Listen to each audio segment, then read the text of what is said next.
কোনটা হলো আমরা একটা যদি বিশেষ করে তোমার যেটা স্বচ্ছতার জায়গা আছে সেই জায়গাটাকেও ক্লিয়ার করার জন্য আমার যে ফুড অফিসার আছে তাকে আমি বলে দিচ্ছি যে এটা যেন ক্লিয়ার করে। আরেকটা জিনিস হচ্ছে যে আমাদের আমরা আইনের মধ্যে থাকতে চাই এবং আইনের তৈরি করতে চাই। তো আমরা এটা আশা করি খুব দ্রুত এটার একটা মানে যেটা নিয়ে আমাদের বিভিন্ন ধরনের ইয়ে হচ্ছে সেটা আমরা খুব দ্রুত একটা সমাধানে যাবো। ঠিক আছে, তুমি আপাতত কষ্ট আছে এই কষ্টটা ইয়ে রাখো। আমরা কর্মসূচি স্থগিত রাখতেছি। আসলে এই যে আপনার যে 66 জন আবেদন করছে, এই যে বাতিল করা হয়েছে 27 জন, এই 27 জন কি কারণে বাতিল করছে? ওনারা বলেছি যে আমরা যে স্বচ্ছতার কথাগুলো হচ্ছে সেগুলোতে স্বচ্ছতা আনার আমরা সবচেয়ে বড় কথা ভাই, আমাদের যে খাদ্য কর্মকর্তা আছেন আমাদের সাথে অসৌজন্যমূলক আচরণ করেছেন, ফোনেও করেছেন, ব্যক্তিগতভাবেও করেছেন। ওনারা আমাদের সাথে বসার কোনো পরিস্থিতি তৈরি করেননি। স্যার আমাদের সাথে বসছেন, কথা বলছেন। একজন সরকারি কর্মকর্তা হিসেবে খাদ্য কর্মকর্তা যেরকম আচরণ করে তাহলে দেশের খাদ্য পরিস্থিতি কেমন আপনারা বোঝেন। উনি আমাদের সাথে যে কথা বলেছেন কথার সাথে ওনার কাজের কোনো মিল নাই। আমরা চাই এই ধরনের খাদ্য কর্মকর্তা বদলগাছিতে না থাকুক।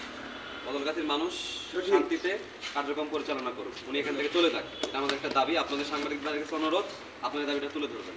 ধন্যবাদ। এবং আমরা চাই যে ভবিষ্যতেও যাতে এইরকম কোনো কর্মকাণ্ডে আবার পূর্বের মতো করে কোনো ধরনের কোনো বিশৃঙ্খলা না সৃষ্টি হোক। যে যে সেক্টরে এরকম দিক আসবে আমাদের ছাত্র জনতা থেকে শুরু করে সাধারণ জনগণের যেগুলো অধিকার, এই অধিকারের লক্ষ্যে যেগুলো প্রশাসন যেভাবে দায়িত্ব আছে তিনারা যেন সেই সকলভাবে।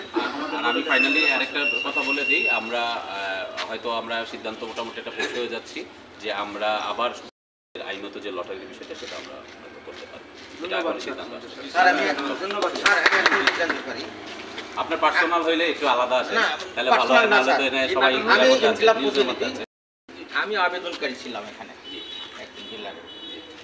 মানে যেহেতু তালিকা প্রকাশ হয়ে গেছে, আমি কি কারণে হলাম না এটা আমাকে তো জানানো উচিত ছিল।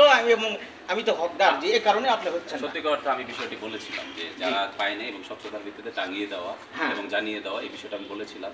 আমি মানে এটার ব্যাপারে আসলে আমার ইয়ে নাই, যেহেতু আসলে সাচিবিক দায়িত্ব আমাদের ফুড অফিসে পালন করে, উনি এটা আসলে করার কথা, তো এটা টাঙিয়ে দিতে বলা হয়েছিল।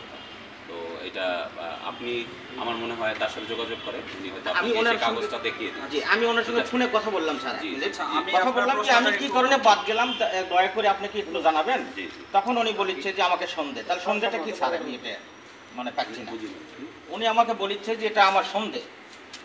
তাহলে সন্দেহটা কি আমি ওনার কাছে জানতে চাইলাম। আপনাকে বাতিল হ্যাঁ, সন্দেহ আচ্ছা প্রকাশ করলেন।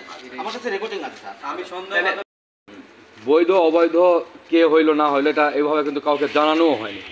ওটাই বললাম, তথ্যটা দেওয়া উচিত ছিল, আমি বলেছিলাম। 66 জন আবেদন করছে, তার মধ্যে যেটা আমরা তথ্য পাইছি পরে যে 39 জন বৈধ আর 27 জন হচ্ছে অবৈধ। তাহলে অবৈধ কারা বা বৈধ কারা এটা তো জানানো উচিত। তাহলে এটা কি কারণে জানানো না? আমি ওনাকে নির্দেশনা দিয়েছিলাম এবং আপনারা জানেন কি না যে আমি ইতিমধ্যে কিন্তু ওনাকে কারণ দর্শিয়েছি। এই যে দুটো অভিযোগ আসছে আমাদের কাছে, ওই দুটার ব্যাপারে আমি তাকে কারণ দর্শিয়েছি এবং কারণ দর্শানোর উত্তর দিয়েছেন। আমি উত্তরের ব্যাপারেও পরবর্তী ব্যবস্থা নিব। ঠিক আছে, ধন্যবাদ। স্বচ্ছতার ভিত্তিতে সিদ্ধান্ত আসে, আপনারা তো রাজি আছেন? আলহামদুলিল্লাহ, ধন্যবাদ।